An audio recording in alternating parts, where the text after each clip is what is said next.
Horror कहानियाँ थी। चुड़ैल पार्ट 1। ऊंची ऊंची पहाड़ियों और घने जंगल से घिरा हुआ भैरवगढ़ गांव काली पहाड़ी के ठीक पीछे था।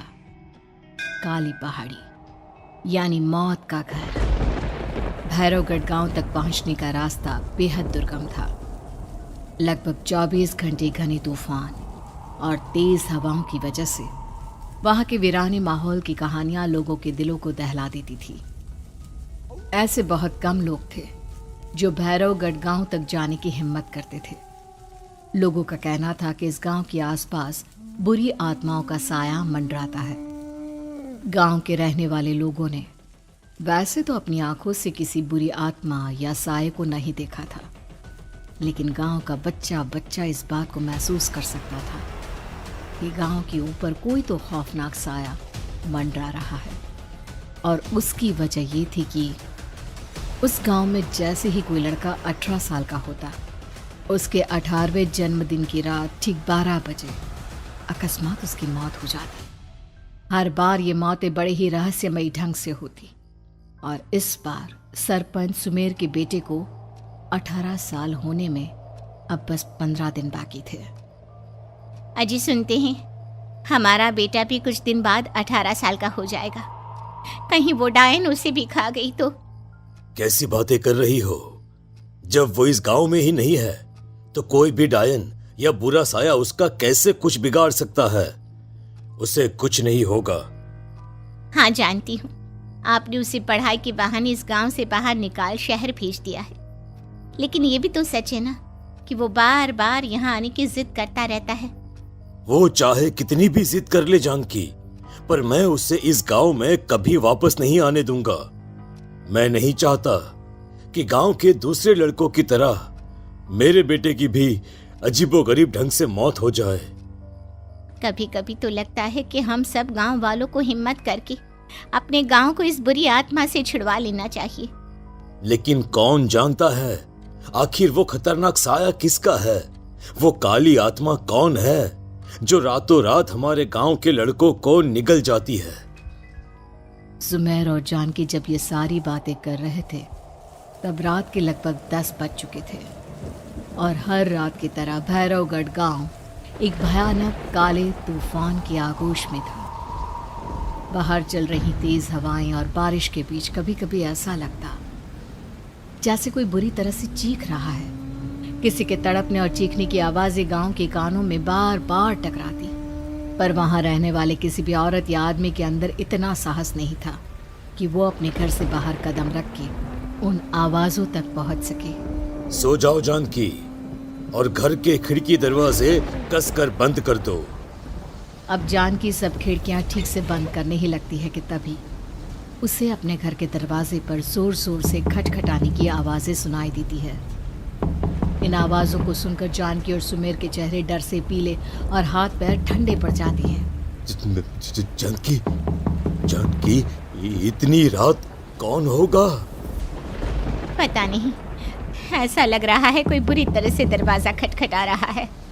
अरे हाँ, पर किसी की आवाज भी तो नहीं आ रही। क्या करूं? दरवाजा खोल लूं या नहीं? कहीं ऐसा ना हो कि किसी को हमारी मदद की जरूरत हो। लड़खड़ाते कदमों से सुमेर दरवाजे के करीब जाता है और अपने कान को दरवाजे पर रख धीरे से आवाज देते हुए पूछता है, कौन है? कौन है वहां? तभी एक बेहद डराने वाली आवाज उसके कानों से टकराती है। दरवाजा खोलो, दरवाजा खोलो, वरना आज की रात इस गांव में कोई जिंदा नहीं बचेगा। मैं जानती हूँ तुम्हारा बेटा 18 साल का होने वाला है। अगर उसकी जान की जरा भी परवाह है तो दरवाजा खोल दो। इस आवाज को सुनते ही सुमेर घबरा कर पीछे हट जाता है और जानकी को पूरी बात बताता है। कहीं वो डायन हमारे घर तक तो नहीं पहुंच गई? अब हम क्या करेंगे? मुझे दरवाजा खोलना ही होगा जानकी। मेरे पास अब कोई रास्ता नहीं है। इतना कहकर सुमेर डर से अपनी दोनों आंखें कसकर बंद करता है और कांपते हाथों के साथ झटके से दरवाजा खोल देता है। तभी किसी के जोर से हंसने की आवाज सुमेर और जानकी को सुनाई देती है। उस आवाज को सुन दोनों दरवाजे की तरफ देखते हैं और सामने अपने बेटे राहुल को खड़ा देख दंग रह जाते हैं। राहुल के हाथ में उसका मोबाइल होता है जिसमें से वो आवाज बज रही थी। ये क्या मजाक है? और तू यहाँ, तुझे मना किया था ना गांव में आने को, समझ में नहीं आता क्या? 18 साल का होने वाला है तू। माँ, आप लोग भी पता नहीं किन अंधविश्वास भरी बातों पर भरोसा करते हैं। क्या मैं अपने घर नहीं आ सकता? आप लोगों से नहीं मिल सकता? देख बेटा, हमने तुझे किसी वजह से ही इस गांव से दूर रखा था और यहां आकर तूने अच्छा नहीं किया। चल चल चल, मैं तुझे अभी के अभी वापस शहर छोड़कर आता हूं। ओफो पापा, आप बेकार की बातों से परेशान हो रहे हैं। बाहर इतना तेज अंधड़ तूफान चल रहा है, कहीं जाने की जरूरत नहीं है। मैं बस आप लोगों से मिलने आया हूं, कुछ दिन रहकर चला जाऊंगा। दिमाग खराब हो गया है इस लड़के का, नहीं जानता कि इस गांव में ये सुरक्षित नहीं है। किसने कहा था तुझे यहाँ आने को? ये आवाजें सुन, बाहर से जो आवाजें आ रही है तुझे सुनाई नहीं देती क्या? अरे माँ, जब जोर से तूफान चलता है, तेज हवाएं चलती हैं, तो इसी तरह की आवाजें आती हैं। ये बहुत नॉर्मल है माँ। नॉर्मल होगी तेरे लिए बेटा। 4 दिन शहर में पढ़कर आया है तो अपने माँ बाप की बात नहीं मान सकता। माँ, मुझे अभी बहुत जोरों से भूख लगी है, पहले कुछ खिला दो, और रात भी बहुत हो गई है। हम इस बारे में कल बात करते हैं, ठीक है? राहुल के वापस आ जाने से जानकी और सुमेर की आंखों की नींद उड़ गई थी। खाना खाने के बाद राहुल तो अपने बिस्तर पर जाकर सो गया, लेकिन जानकी और सुमेर पूरी रात उसके कमरे के बाहर पहरेदारी करते रहे। उन्हें पल पल इसी बात का डर था कि कहीं उनके बेटे को कुछ हो ना जाए। रात बीतती है, सुबह का सूरज निकलता है। अब जैसे ही वो राहुल को नींद से जागते देखते हैं तो उन दोनों के दिल को सुकून मिलता है। अरे माँ, पापा, आप अभी तक यहीं बैठे हैं? क्या पूरी रात सोए नहीं? जिनकी जवान बेटी की जान को खतरा हो, उन माँ बाप को नींद नहीं आती बेटा। अब तो वापस शहर चला जा।